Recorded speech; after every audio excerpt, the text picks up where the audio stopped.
Lucia Marley, so excited for you to be with me today. Hello. What is going on? Hello, everybody. Excited to be with you guys today to talk about knowing your worth in this market.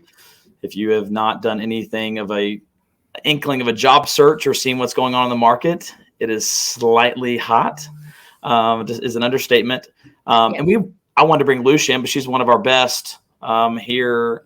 She's on the accounting and finance side, recruiting for permanent jobs for us. And we were having a discussion about just salaries and, where people are going. And we're getting a lot of questions about career growth and all kinds of things. So I thought, Lucia, let's talk about this on a LinkedIn Live to get some people some information. So, Lucia, welcome. Glad you're here.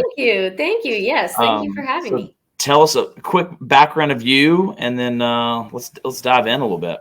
Yeah. So I come from an accounting and finance background. Started my career in public accounting, like the vast majority of our team, and started doing this. Goodness, it's almost been 5 years now that I've been in Vaco. That is crazy.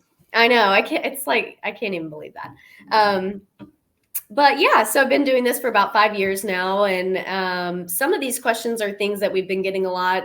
I mean, I've been getting the whole time I've been working here, but especially with a lot of these new companies coming here and people are reading the news and there's all this talk about the job market right now. It's just been a really, really big topic with my candidates. So awesome. Can't wait to get into this. Awesome. Let's dive into the first question. I think everybody thinks that knowing your worth and what that means, it just means that automatically you go to money, right? Mm-hmm, and that's one of a few topics we can talk about, but let's start there. Salary adjustments, talk about that a little bit. As far as knowing your worth, what are some steps that some job seekers can maybe do? If they're not, say, hey, Lucia, I'm looking for a job, that's easy to kind of know your worth, right? You're going to get a job, you're going to get a salary adjustment. But what are the folks like, hey, I'm in a job I really like, I'm having some career progression. How do they go about that? Yeah, for sure. So I would say one thing, we've had some of these larger companies, the Amazons, the Oracles, AB coming here over the last couple of years. And I think if you've been in the same job since even 2019 maybe. Yeah. But really, if you've been in the same job for 5 years, most likely, if you haven't been getting a raise or anything above like a 2-3% raise, you're probably well below market. Now, that being said, there's a lot of also companies too that are coming here from the Californias, the New Yorks, that sort of thing.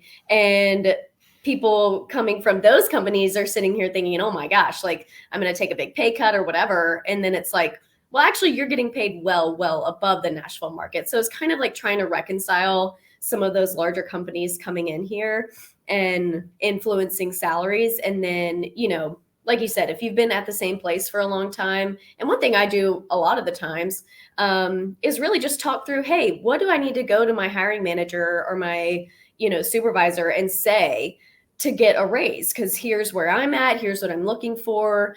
And it's just kind of talking through those sorts of things. So I would say, depending on your skill set, depending on if you're looking or not, just having a conversation with a recruiter and saying, hey, I'm not really sure if I'm in the right place. Can you help me? And it's like, yes, absolutely. Let's talk about your skill set. Let's talk about your resume and see what you should be getting versus what you are getting, or vice versa. Maybe you're a little bit overpaid and you shouldn't be asking for anything else. Just kind of learning how to navigate that. But these days, I mean, the market is it's varied, but at the same time, I can look at a resume and say, okay, here's your probably range from XYZ to $10,000 above that. You should be making anywhere in there. So that's definitely a huge thing though, right now, just with all the changes Nashville's been seeing. Lucia, talk a little bit about what's driving just the demand. I mean, obviously COVID has changed things. I mean, I think it's twofold, right? I think there's the whole remoteness that's happening, right? Where we're getting a lot of companies coming to us that necessarily they're not sitting in Nashville. They're like, well, we can have somebody sit wherever. All of a sudden the salary ranges where we're like, well, a controller in Nashville for a certain size company is X. Well, now it's kind of, you're competing with multiple cities, right? So there's that. And then there's also just the growth that's happening, the expansion, and then just the grab for talent. I mean, where people are overpaying for talent, frankly. And because they need people and they want good talent. Talk about that a little bit, kind of what you guys have experienced the past 12 months from that standpoint. Yeah, for sure. I have heard some crazy stories from people just getting money thrown at them. And I mean, I've had several conversations with candidates where I'm like, hey, like, this is where my client is at. You're interviewing with one of these big companies that's moving here. Like, we just can't be in the same ball field as them. I mean, it's just like, they're just kind of next level, which is fine. But then it's like, okay, let's talk about the trade-offs there. Like, hey, maybe Amazon can pay you $50,000 more, just whatever big company it is. But here's your work-life balance with this company, and here's your work-life balance with them. So I would say, and two, like with the last year and how it's been, people's priorities are definitely shifting. So, if you're happy where you're at, then it's not so much about, okay, I just need to get more money, whatever. That's right. I've got a great work-life balance. I've got a good hybrid schedule. Like, yes, you want to be in line with the market, but at the same time, it's like knowing how to approach that conversation with your manager where it's like, I want to stay here. I want to make, I'm happy here. I like my job. But I'd like to be doing this. And really, like you said, people are getting money just like crazy, overpaying for candidates. So retaining talent is such a big deal right now for these companies. And so they're going to be willing to work with you to make you happy, if you're really wanting to stay where you are. Well, I think too is anytime, this is kind of a side, we could do a whole another LinkedIn Live on just asking for a raise. Which maybe is a topic we should probably do next. But I think when asking for a raise, it's one of those things that people come to you, and I've had people come to me, and it's like, well, I need more money. Well, bring data points, bring accomplishments. Why should they give you more money? Not because you got more bills, right? You want to go buy more things. So I think coming with data points of like where the market is, and what you've done for the company, why do they pay you what they pay you now, right? Where your reviews are. Changed. That's right. That's a whole nother topic for us, Lucia. For sure. So with the whole salary discussion and knowing kind of where you are, I mean, I think talking to a recruiter, we can kind of get into that as far as when to talk to a recruiter, when not to. As far as, just your career progression, talk about the resume a little bit, because I feel like a lot of people, they come to us scrambling always, which we gladly help. We look at resumes daily for a living all the time. And we know good ones and bad ones. We have plenty of templates if you're needing one, by the way. But talk about just the art of a resume and the progression in your career and keeping up with your resume instead of putting one together every 10 years. Yeah, for sure. And I mean, this is something I tell my candidates all the time. But it's so easy to just like let it go by the wayside, especially if you are really happy in your job. You're just like, why would I need that? But it's really not about that, because every couple of months, however often you want to do it, if you're sitting there looking at your resume, like you said, so often people are coming to us like when they're burnout, when they're just like, I can't do this one more day. And at that point, it's really hard to think about everything that you've accomplished over the last 5 years at your job. So if you say, okay, once a quarter, I'm going to sit down and add this project or this, when it's fresh on your mind, then you're able to not only keep up with everything that you've accomplished, but like we were talking about earlier, bringing those data points, like maybe it's not that you're looking for another job. Maybe it's just that you want to go to your manager, like we were just talking about, and say, hey, I've saved this much money for the company. I've done this. And it's really hard to sit there and look back when you're just like burnout and ready to go and talk about those things. But if you're doing it on a regular basis, it's a lot easier to keep up with, and you're going to be able to put a lot more detail into it than if you're just like, I need to get this done like tonight so I can send it to the recruiter tomorrow so they can send it to their client that afternoon. That's just such a quick turnaround to talk about your entire career story at, a company or whatever, to make that happen so fast when you really, if you've been keeping up with it along the way,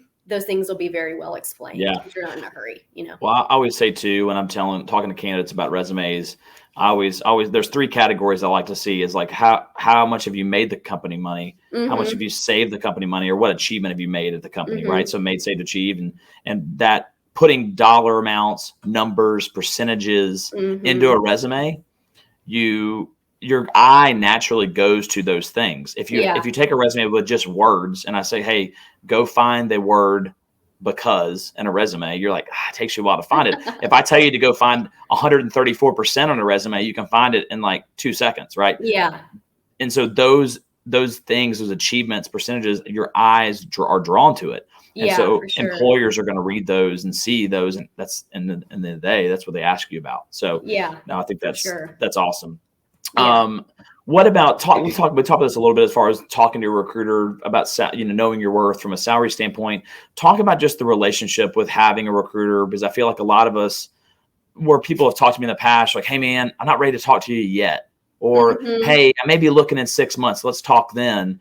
And I always say, I'm like, hey, having a conversation with me I'm not going to find you a job tomorrow. Right. I mean, end of the day, people think we come out and all of a sudden we just pull a job out of our bag, right? Like we're Santa Claus. Yeah. The reality is we've got to know what you want and the timing has to be there for a client. The demand's there. We're just brokering deals, right? Yeah. Yeah. Talk about that as far as like knowing your worth and the journey and career journey about a relationship with a recruiter. Yeah, for sure. So I think there's two pieces to that. One, like you said, so many people are like, I'm really not ready to look right now. And while I appreciate you're like, I don't want to waste your time because I'm not ready to look right now. That's not a waste of my time, because we don't know what's going to happen down the line. And that's just part of what I'm here for. I mean, if it's like, hey, I don't want to leave right now. I'm happy with my job, but I would like to start building a relationship with you in case you do see that like absolute dream position come across your desk. That's totally fine. I mean, that gives us the chance to sit down and say, okay, what are your long-term goals? What do you want to be in 10 years, 5 years? What do you want your title to be eventually? And then it's like, okay, well, let's wait for that right position to come across my desk so that I can match you up with that, rather than like we talked about earlier, oh my gosh, I have to leave here today. And it's like, yeah, I can throw these 5 positions at you that day and that'd be fine. But if we have that relationship where I know what your end goal is, then I can say, okay, here's why you should look at these 2, and here's why you shouldn't look at these. And it just makes it to where I'm really able to like look out for them rather than just, matching people with the current opportunities that I have. Because I think where we get a bad name, right, is where people come to us and they're like, well, I talked to Lucia last week and she doesn't have anything for me. Yeah. Yeah. And I'm like, that's where the more we can educate the individuals with like knowing your worth and knowing how we work well. I mean, I can't tell, I've been doing this crazy enough, 16 years this month. And the people that I've met in year 2 that I placed in year 7 was crazy. I mean, I've known them for 5 years and I've never done anything with them. And now I'm helping them just because I know their background or I know what they're looking for, that kind of thing, and building that network. And so the people that really lean in to this, and Taylor Destin in our office talks about this all the time, is partnering with a couple of recruiters that are well tenured and well experienced that know a good market. This isn't, we're not a convenience store. We don't just roll in and you're like, oh, you take this job off the shelf.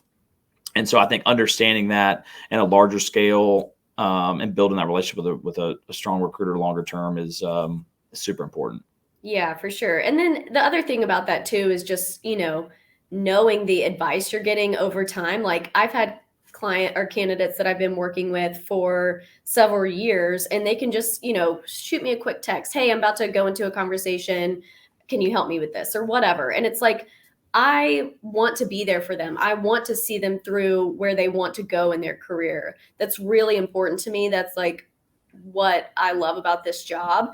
And it's like, yes, I can just like be transactional, give you 2 jobs and you're looking for a staff accountant role right now. Here's the 2 I have. But it's like when you get to kind of see them through that, it's really helpful.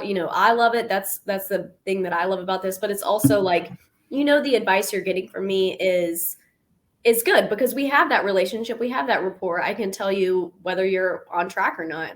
And be able to be really open about that, Talk about the relationship. So what's really cool about, I think, knowing somebody really, really well, because I obviously don't show all my cards to people that are calling me for the first time. Right. Yeah.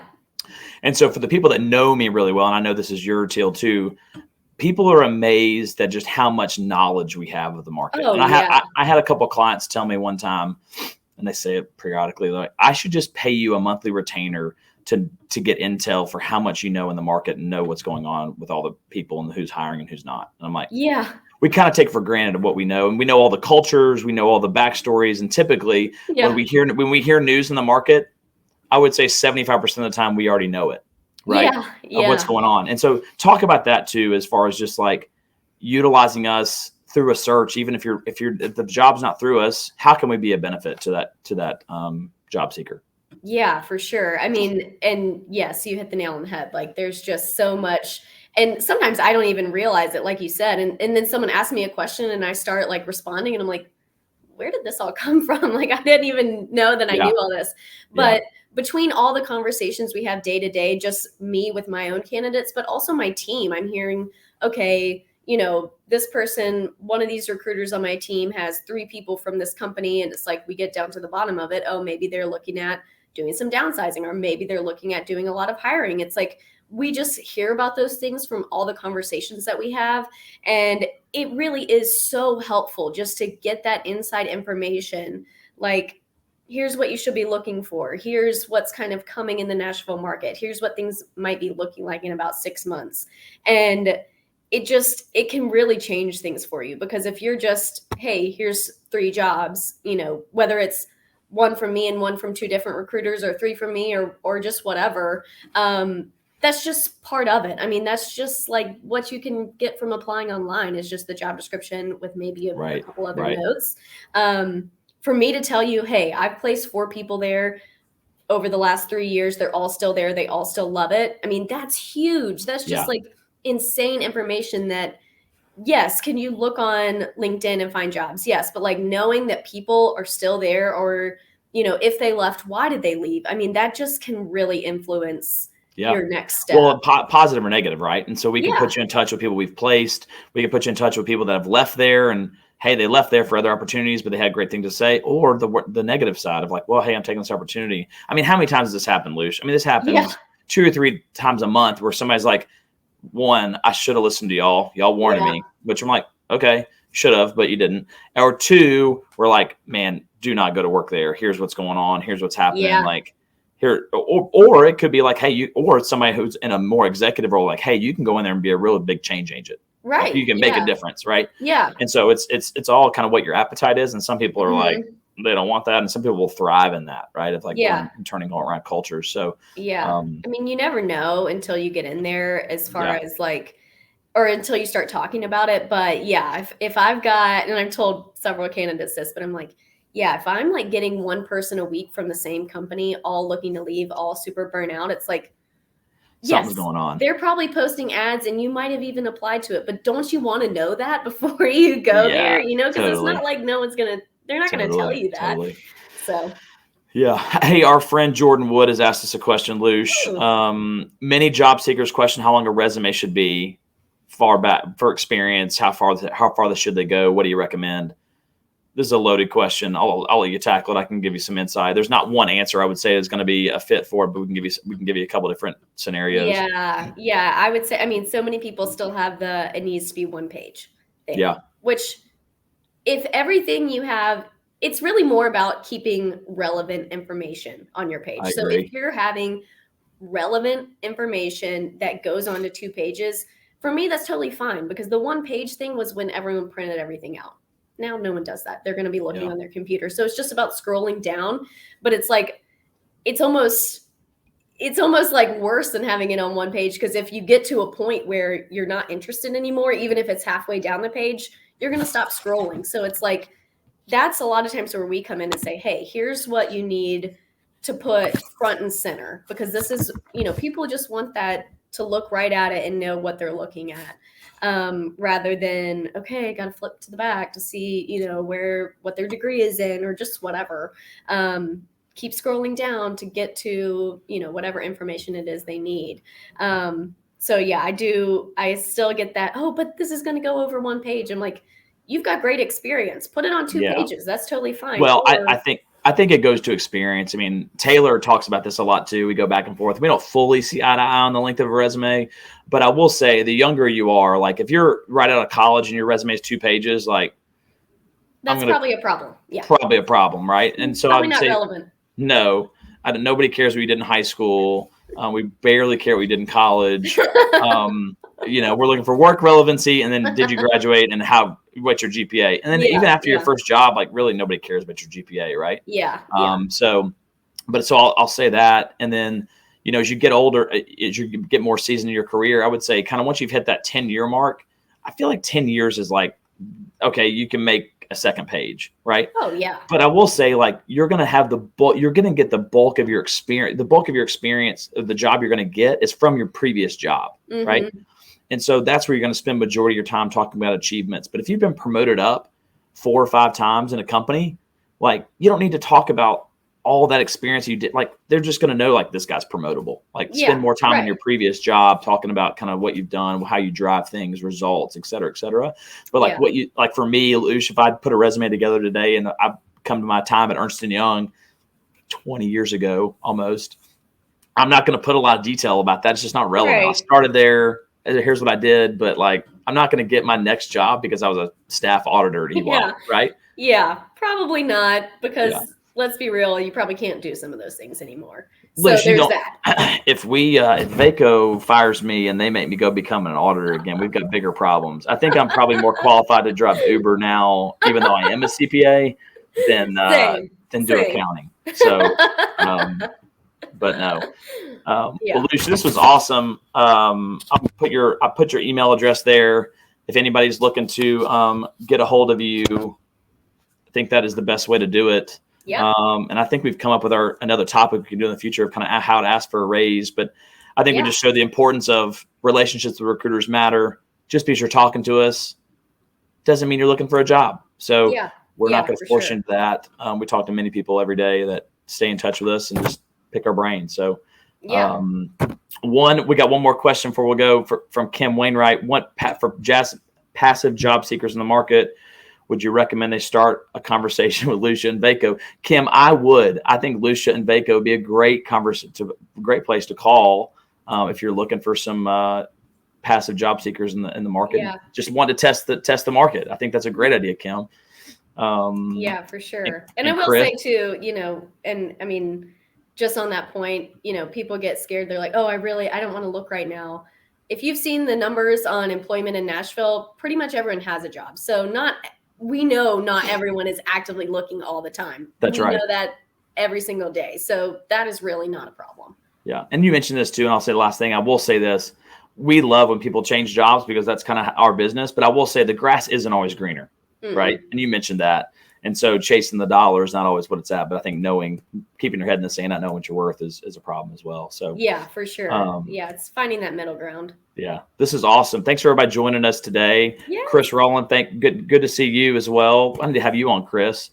He's out of Baltimore, a guy I used to work with way back in the day. Yeah. Who's awesome. But so excited to talk again soon, Lucia. So we'll see you all in a few weeks. Thank you so much. All right. Talk soon, Lucia. Bye. Bye.